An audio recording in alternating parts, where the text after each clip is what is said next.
सेन्सॉरनी मान्यता दिल्यानंतर खालिद का शिवाजी हा चित्रपट प्रसारित होण्याकरता आता त्याचा टीजर जो आहे तो रिलीज झाला आहे। आता या नावावर काही संघटना आक्षेप घेत आहेत आणि काही इतिहासकार इतिहास संशोधक यांचे पण वेगळे आक्षेप त्यामध्ये आहेत। मुळामध्ये प्रश्न असा आहे की छत्रपती शिवाजी महाराजांचं साम्राज्य किंवा त्यांचं स्वराज्य हे 18 पगड जाती आणि 12 बलुतेदारांकरता होतं।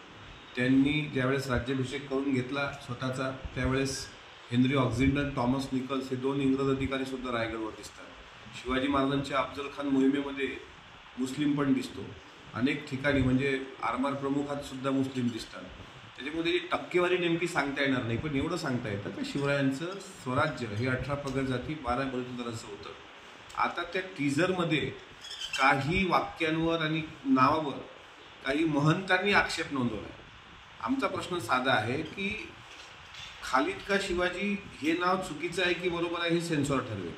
ती कितपत योग्य आहे चित्रपटाला हे मी सांगू शकत नाही, पण त्यातून त्या चित्रपट निर्मात्यांनी नेमका काय मेसेज दिला आहे हे चित्रपट पाहिल्यानंतर बोलावं, किंवा जर काही तुम्हाला ऑब्जेक्शन असेल तर सेन्सॉरशी तसा पत्रव्यवहार करावा। अनेक चित्रपटाची नावं अनेक तुम्हाला आक्षेप आल्या काही तिथं हे असेल सीन असतील तर ते वगळता येतात। जसं छावामध्ये छत्रपती संभाजी महाराजांनी येसूबाई हे रिझिम खेळताना दाखवले, त्यावर आक्षेप घेतला गेला आणि त्यानंतर आक्षेप घेतल्यानंतर मात्र तो भाग वगळला गेला। या सगळ्या गोष्टी होत असताना जर अशा प्रकारे आक्षेप न घेता एकदम महंतच म्हणतात की आम्ही त्याच्यावर बंदी आणा आहे ते तर एकदा बघून तर घ्या।